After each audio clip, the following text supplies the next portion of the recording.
So it's not about money. The thing here is dropout culture or not dropout culture. Even if you look to Steve Jobs, what was the reason why he skipped school? Do you know that? The reason was he couldn't afford it. There was some what would say passing out speech he was giving to him. Yeah.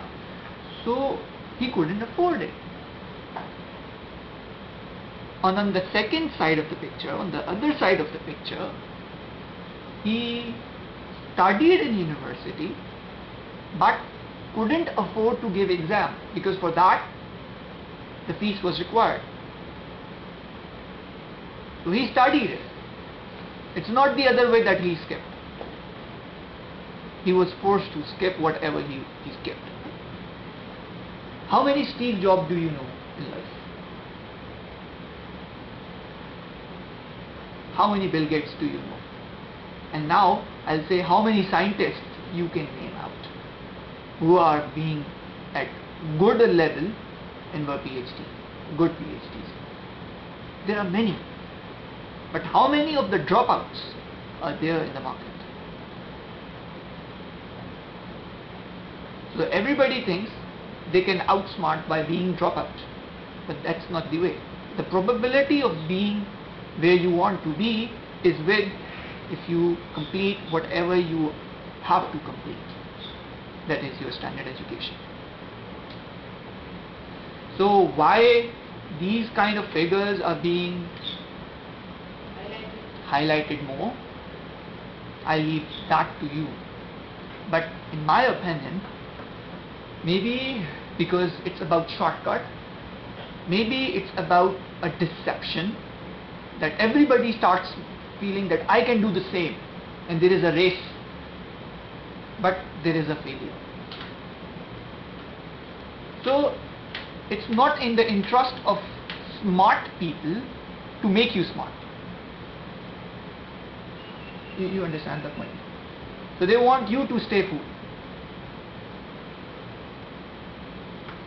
You may differ, but that's the way. I'm glad you asked this question. I wanted to discuss it. It was a little bit away off topic, but anyway. Okay, here's an example of a question and an answer. Jamie Devan doesn't think she received an email from PSI. How long presentation should be, I'm assuming, blah blah blah, and here is an answer. So this was the thing they had asked in the survey, and now I'm coming to the results.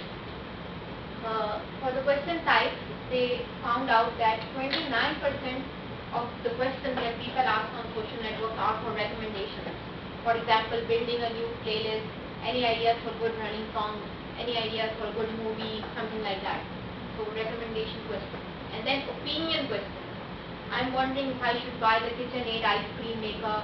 So you can see these two, search engines cannot answer them well. Agree? Disagree? A search engine can never tell me if it's a good movie. It will just tell me the storyline, the actors, actresses. It will give me facts. But whether that movie is good or not, it's up to my taste. Only my friends can know about it. And likewise for opinions on something, diverse opinions if you want to gather. Search engines will not give you opinions, they will state facts. Factual questions like this, anyone know a way to put Excel charts into latex? 17% of the time were asked. I'll get back to this one. And rhetorical, why are men so stupid? These type of questions are asked 14% of the time. These are just examples, so don't get offended. And invitation questions like well, actually we won't, because we know the reality.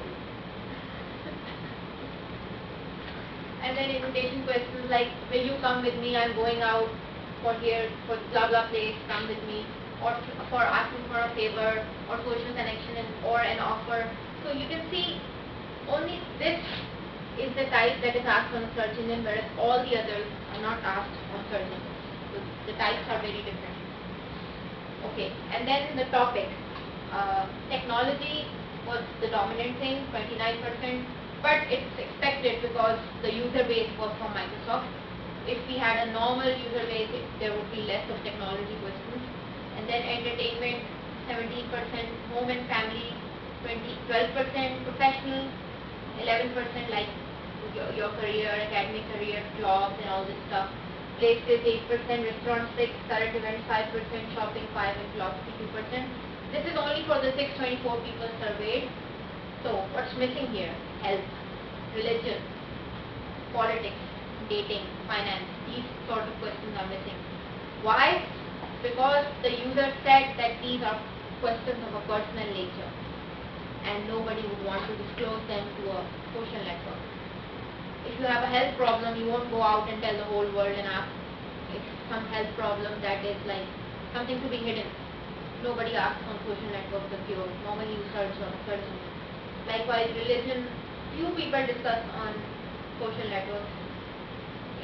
In our country that differs, but in the US, they consider religion to be a private matter. I think if similar surveys conducted for Pakistan, the religion might be here. I feel that. But of course, if you want to verify it, you can do such a survey on your own. And then politics, dating, and finance.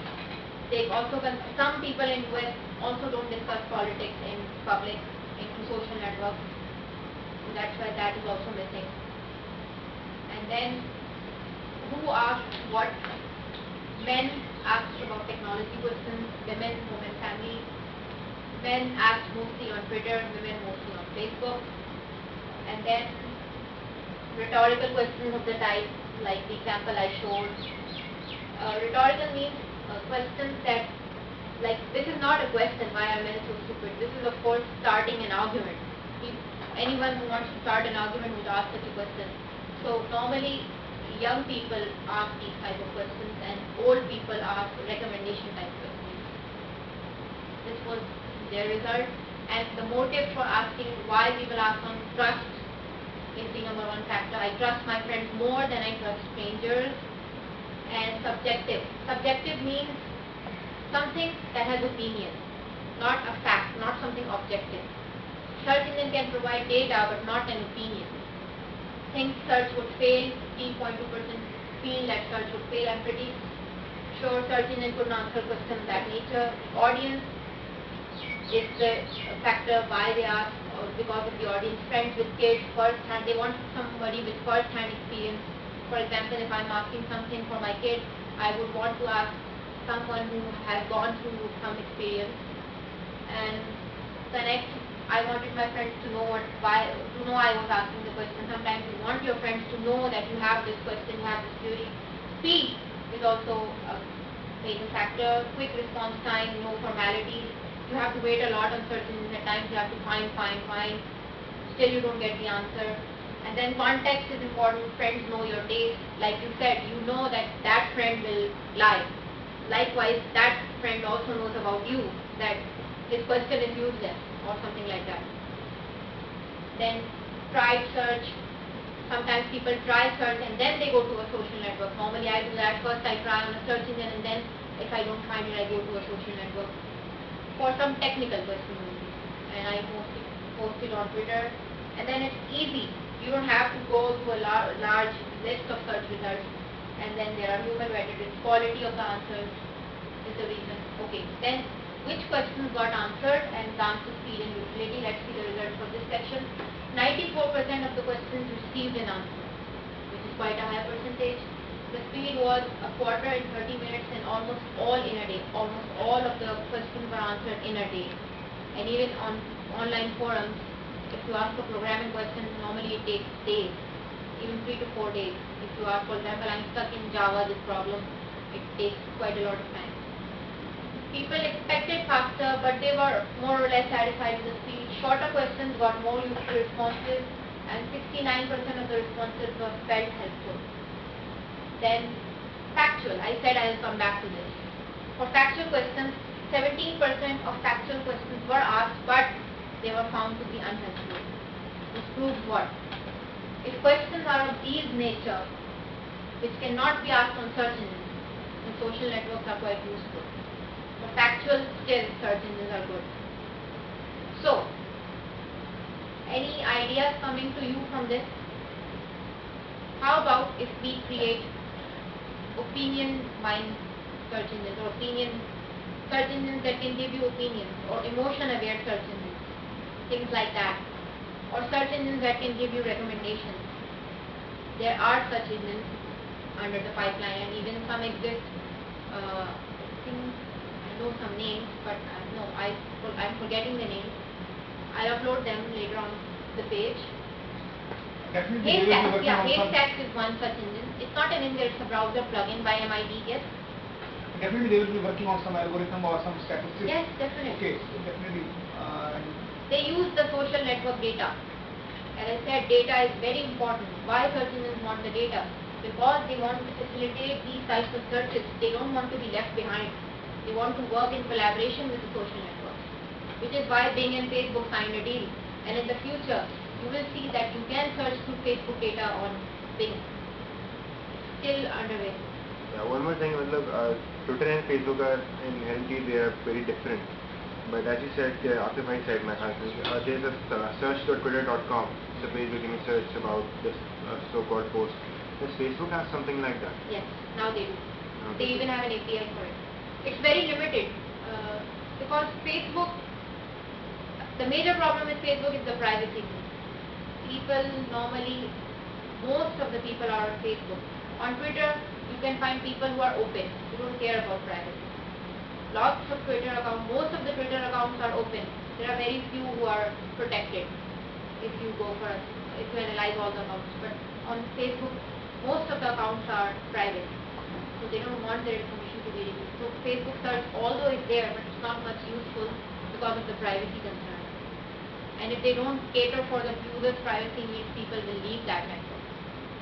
So Facebook, that's where Facebook search is left behind.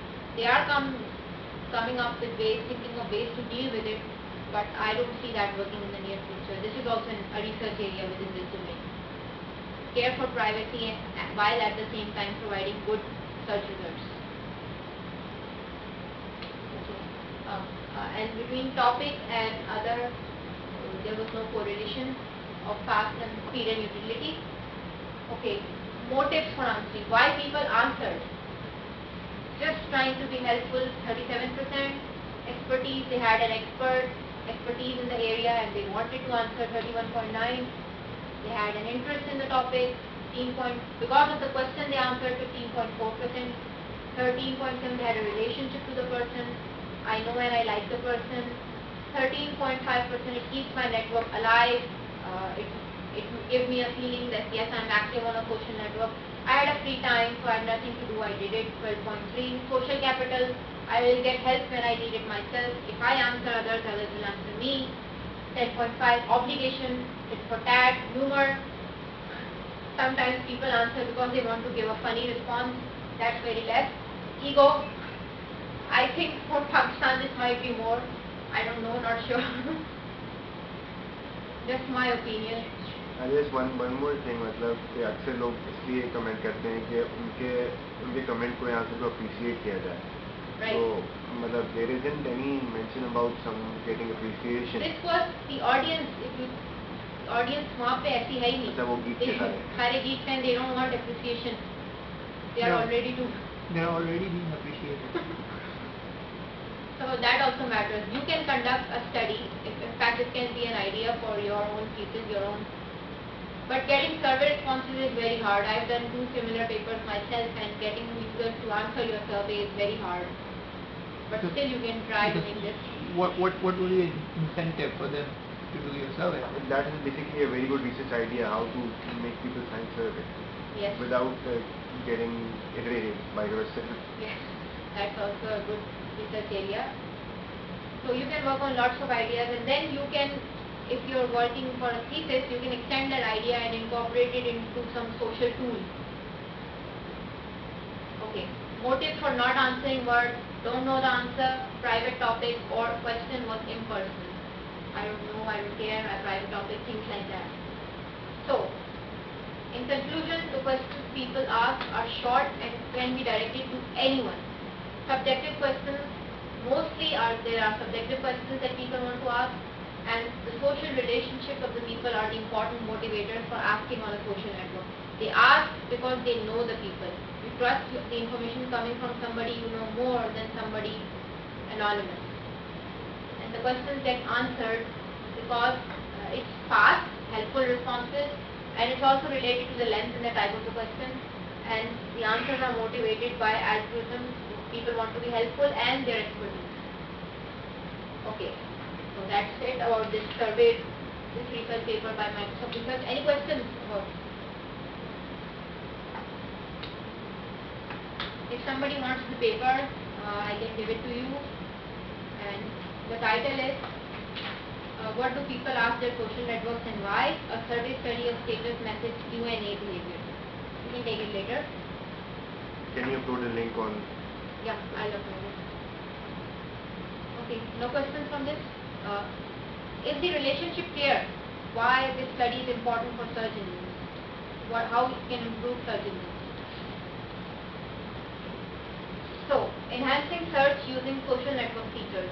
What can be some of the trends, some of the things we can do through social networks to enhance search engines? Recency crawling and ranking. At times, search engines have outdated information and they're in need of fresh information. So what they can do is they can use Twitter posts to get fresh information, tweets to get fresh links, and then they can scroll those links. This is normally done now. Search engines have very fresh news, and for news they normally do this. They crawl the links that are posted in tweets or on Facebook. And then identification of hot topics on social web. Social web can be used to identify what are the popular topics. We discussed one of our idea in the last class in this dimension. And then social networks can be used to get news in the making through trend analysis and event detection. These two are important research areas in themselves. Then real-time search, information diffusion and influence analysis, how information spreads, what are the contributing factors, how is a particular user of a social network. For example, in PageRank, we got important pages. The page rank of a page. What is the probability that a user will come to that page? Similarly, in social media, some social media users will be more important than others. Some will be irrelevant and some will be very important. Whatever they will tweet will immediately get retweeted or will immediately get shared. You can see some of, even in your Facebook friends, some have a lot of friends and whatever they share is all over Facebook immediately. And some have very few. So how to identify this is also an important area, and this can help search engines because then they can follow those particular users and archive the information of those users. And then community detection, opinion mining. Opinion mining means sentiment analysis. What is user perception of a particular topic? I'll discuss influence analysis briefly today. Node style influence, some algorithms for it. This is now scientific. Okay, we know that if you remember the definition of a social network, anything that has a graph, nodes linked by relationship, friendship, any kinship is a social network. Facebook is a social network. Users are the nodes and the friendship between them is the edges. Okay. So not all nodes are equally important. Centrality analysis is the area of finding out the most important nodes. There are 4 algorithms, classical algorithms: degree centrality, closeness centrality, betweenness centrality, and eigenvector centrality. Eigenvector is similar to the page rank. Okay, what is degree centrality? In this one, importance is determined by number of nodes adjacent to a node. Larger the degree, the more important the node is. Very simple. Just find out the number of nodes that are adjacent, that is in the neighboring, and the larger there are the neighbors, the more important the node is. Only a small number of nodes, and you know, even in your Facebook account, there are only few users who have a very large number of friends. Power law. So here the power law comes into play. So it's measured like this. Just count the degree for node number 4, 1, 2, 3, 4. The degree centrality is 4. For node number 6, it is 1, 2, 3, 4. Again 4. For 8, 1, 2, 3. Like this. Normalize. We want to normalize it. For example, why normalize? Because we don't want to get it biased of the number of nodes, so we divide it by n minus 1. N here is the total number of nodes. So for node 1, it will be 1, 2, 3, 3 over 8. The normalized degree centrality will be 3 over 8. This is very simple to compute. Just see the adjacency metric and apply the formula. This is the most simplest. Then there is closeness centrality. Closeness. Central nodes are important as they can reach whole network more quickly than the non-central. Here we judge whether a node is central or not in a social network. For example, there are some nodes in a social. There are some users in a social network. You find him everywhere. Oh, he is mutual friend of this one too, So he is very important. He is in all of your networks almost. So that person is bound to be important. How can you find such? Measure it. It is measured by a measure called closeness centrality and how close a node is to all other nodes. You measure its average distance with all the other nodes using this formula. Average distance is, this is for all the nodes. You find out the geodesic distance. Geodesic distance means shortest path between two nodes. I'll give an example of this. So this is the average distance. Closeness centrality is the inverse of this. Just take that in the numerator, n minus 1, and this in the denominator. That's it. What you do is that, let's come again to our very famous example.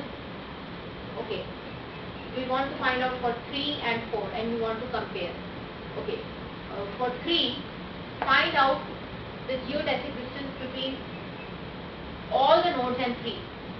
The geodesic distance between node 1 and 3 is, the geodesic distance means shortest path between two nodes. What is the shortest path between 3 and 1?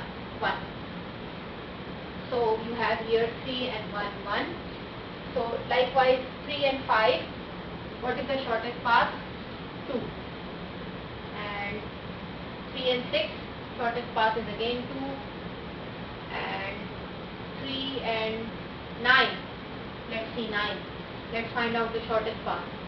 This is 1, 2, 3, 4, 5, and then 1, 2, 3, 4. So 4. Any other path to reach 9? I think that's it. Okay, 4. So here we write the shortest path from all the nodes, 3 to 9, 3 to 1, 3 to 2, 3 to 4. And then n was 9. 9 minus 1, 3. We summed up all this and we have this. Likewise we do for 4. We find out the shortest path with all the nodes, 3, 1, 2, 5, 6, 7, 8, 9. We find out. So the closeness centrality of node 4 is more than node 3. Okay. Hope that's clear. These are some of the algorithms. As we said, algorithms to find out trust in social networks. This is how you can judge trust, and this is how social network analysis and social search works. And then we have betweenness centrality. Betweenness centrality counts number of shortest paths that pass one node. Number of shortest paths, for the whole network, we see how many shortest paths are there between any two nodes. We take all the nodes and see if there are a node that is very common among all these shortest paths. Nodes with high betweenness are important in communication and information. This is the formula for it. Sigma STBI over sigma ST. Sigma ST is number of shortest paths between S and T. Sigma STBI number of shortest paths between S and T that pass BI. Let's look at an example. Here, if we see, S is the starting node, T is the target node. If we take S to be 1, 2, 3 and T 1, 5, 1, 6, 1, 7, 1, 8, 1, 9. So, what we have between 1 and 5, we have how many shortest paths? Just 1. Is there any other? Just 1. And between 1 and 6, 1 and 6 again we have 1. 1 and 7, we have how many shortest paths? 1, 1, 4, 5, 7, 2, 3. 1, 1, 2, 3. Yes, we have 2. So that's why here it is 2. And if we see 4, 4 is common. In 1, 5, yes, it's common. 1, 6, does that shortest path pass through 4? Yes. So that's why here we have 1. Does that path of 1, 4, 5, 7 and 1, 4, 6, yes, both pass through 1. So that is 2 over 2. And then we sum it all up. These ratios, this will be 1, 1, 1, all will be 1, and we have the betweenness centrality of node 4 to be 15. So I hope this is clear. This will not be included in the final exam because many people are not here, but you must know these things and how influence is calculated in social networks. And then lastly, there is the eigenvector centrality. One's importance is determined by his friend's importance. If you have important friends, then it is likely that you are also important. So this is how it is computed. This is eigenvector centrality of node I, eigenvector centrality of node with all other nodes adjacent to that node. So if we see this, this is the famous eigenvector equation, and x would be the eigenvector, and the centrality would be the top eigenvector of the adjacent. This will be similar to page rank. I'm not going to its details. If someone's interested, we can see it later. Okay. And then weak and strong ties. Till now, we are considering every node to node relationship as equal. But is that the case in a social network? Are all your friends equal? Some you just keep and you rarely even talk to them. And some are very important. So your interpersonal networks are composed of strong ties, close friends, and weak ties that are just acquaintance. You just know them. Strong ties and weak ties play different roles for community formation and information diffusion. It's highly likely that someone who has a stronger tie with you will share the information you share. There's high chance. But someone who's not well acquainted, even if there are times enemies in your social networks too. This also happens. So it's not likely that he will share about you. Strength of weak ties phenomena. Occasional encounters. This was also researched by very old research in 1973, and they found out that occasional encounters with distant acquaintances can provide important information about new opportunities for job search. Okay, so connections in social media. Social media allows users to connect with each other more easily. So we have thousands of friends, but who are the most important amongst your 300 Facebook friends? We want to find the strength of the ties. There are two methods. In fact, there are more. I am just covering two. One is to analyze network topology, and the other is to learn from user profile and attributes. These are three papers who did that, and network topology is a very classical theory. If there is a bridge connecting two different, this is a weak tie. 2 and 5 is a weak tie. Why? Because it's a bridge. Bridge is that if you remove the node, it will be disconnected. The two terminals will be disconnected. So if we remove this 2 and 5, this edge, there is no way that 5 or 2 can reach each other. Is that the case in this one too? Is 2 and 5, edge 2 and 5 a bridge? If we cut this node, is there any way 5 and 2 can reach each other? Yes, there is. So it's not a bridge. Okay, but there is a problem. Finding this out is computationally very expensive. So these methods are not recommended. Okay, bridges are rare in real. So they've come up with a technique for it. What they do is that they have relaxed the definition of a bridge, shortcut bridge. That technique is expensive. So they relax the definition and they say that check if the distance between two terminal nodes increases if an edge is removed. If here right now, what is the distance? 1. But if we remove this node, what will be the distance? 1, 2, 3, 4. So if the distance is infinity, then it's a bridge. But if it increases, then it is a shortcut bridge. D25 equals to 4 if 2, 5 is removed. D5, 6 is equals to 2 if edge 5, 6 is removed. So this means that 5, 6 has a stronger tie than 2, 5. So if you want to compute which of your friends are important, just create your social network graph like this and find out using this technique. You can find out which is more important using network topology. This is one method. And then neighborhood overlap. Neighborhood overlap is the number of mutual friends you share divided by number of friends who are adjacent to at least one of you. For example, we want to find out between 2 and 5. So between 2 and 5, how many are, between 2 and 5 is 0. Why? Because how many are there common? Here they have number of friends of 5 is 10, 6, 4, 7. Number of friends of 2 is 8, 1, 2, 1, 3. No common. So it will be, overlap will be 0. For 5 and 6, how many in common? 1, 2, 3, 4. 5 has 10, 6, 7 and 4. And similarly 6 has, no, 5 has 10, 6 and 4. 4 and 2. And 7 has, we were doing 5 and 6. 5, 4, 5, 4 and 7. Only 4 is common. Right? 4 is common. So here in set 4 and then this whole set minus 2. Minus 2 is done so that you exclude 5 and 6. So this is the overlap, neighborhood overlap.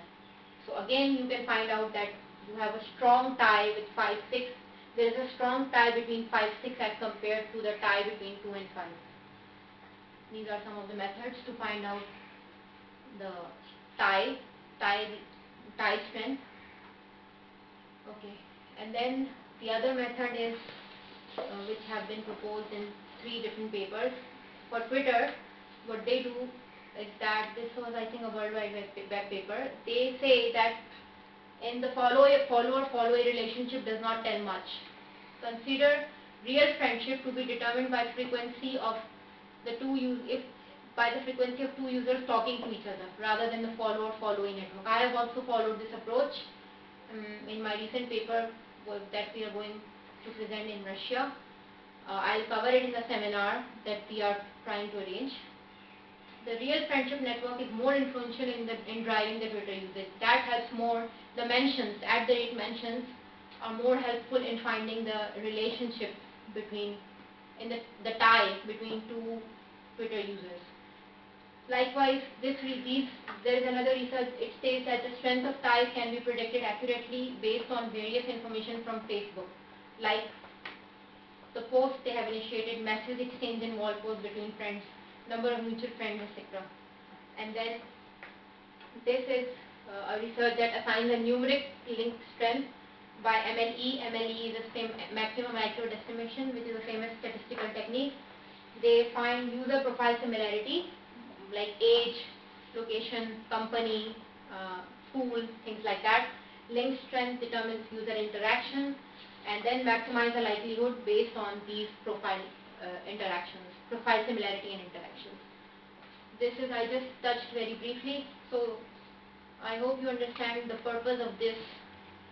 The purpose is, of course, some algorithmic techniques that can be used in search engines, unlike, like we covered TF, IDF and PageRank, what techniques can be used in social search. I touched very briefly. So and it can help you in your research ideas. If anyone wants to, okay, that's the end of today's class. Any questions? Why should I call it a social network? Why should I not call it a learning environment? For example, as there is a account of websites and technology, and here is a too much for me. Here is learning for myself. Here are the slides, here are the videos, and where I can learn the things as well. I don't get your question.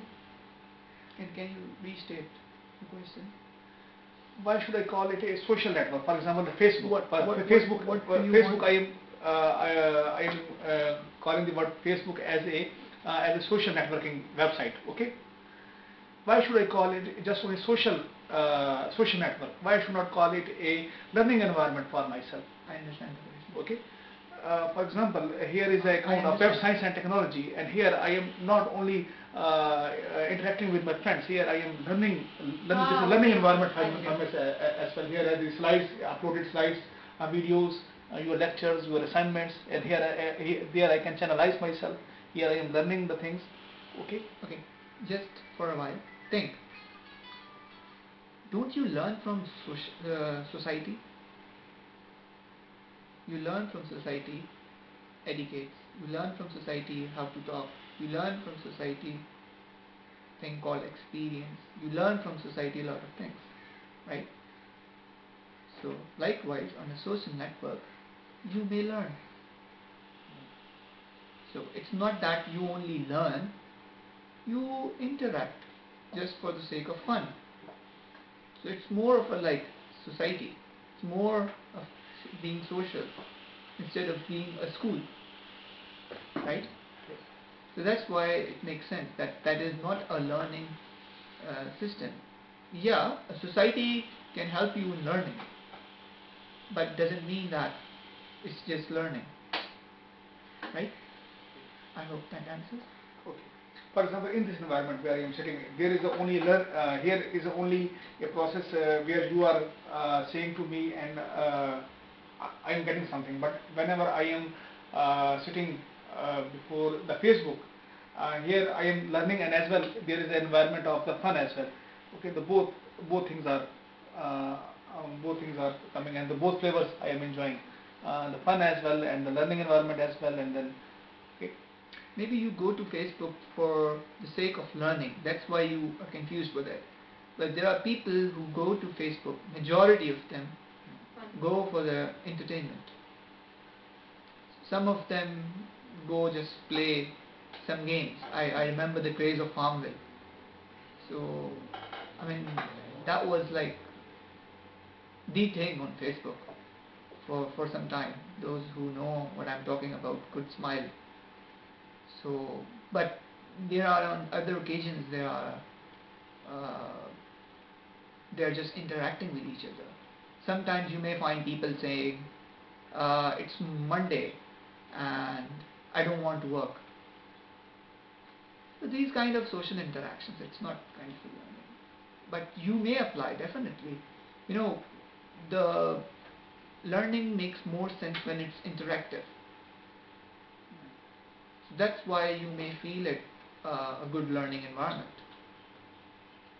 But likewise, if you try to learn and there is somebody who's creating noise in what you are learning, for example, you interact and there is a guy who posts some random stories or just confuses you up or makes fun out of you of being asking something, then that learning environment gets disturbed by a person. So far you enjoy because it's being useful. Okay, and since we will not be here from tomorrow, you can ask anything via email. You already have our emails. These slides are not included in our exam. No, not included. Yeah. Today's lecture is not included in our exam. Yes. The exam is very simple, easier than the midterm.